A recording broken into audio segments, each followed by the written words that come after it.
দেখো বন্ধুরা, আজকে কেক বানাবো। ময়দা 1 কাপ, এই রাইস ব্র্যান্ড অয়েল, সাদা তেল, এই খেজুরের গুড়, এই হচ্ছে তোমার বেকিং সোডা, এই হচ্ছে পাইনাপেল সেন্ট, এটা হচ্ছে ভ্যানিলা, আর এটা হচ্ছে বেকিং পাউডার, এটা হচ্ছে বেকিং সোডা, আর এই যে দুধ, আর এই যে দেখো ডিম, আর এই যে ভিনিগার।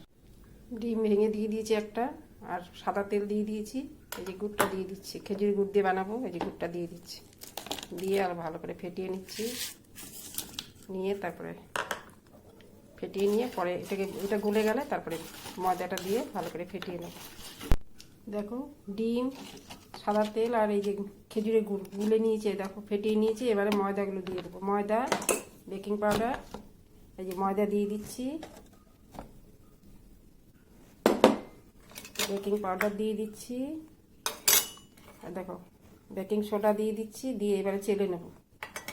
চেলে নিয়ে এবারে ফেটিয়ে তোমাদের আবার দেখো। এই দেখো ময়দা দেওয়ার পরে এই যে এরকম হয়েছে। আর অল্প দুধ দিতে হবে। দেখো অল্প দুধ দিয়ে দিচ্ছি।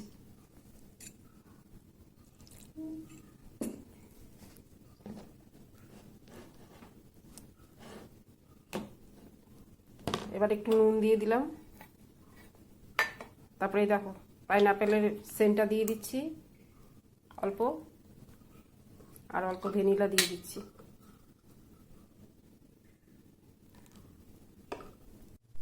দেখো ননস্টিক কড়াইয়ের মধ্যে নুন দিয়ে প্রিহিট করে নিয়েছি।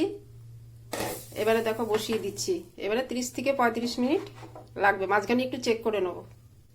বসিয়ে দিলাম।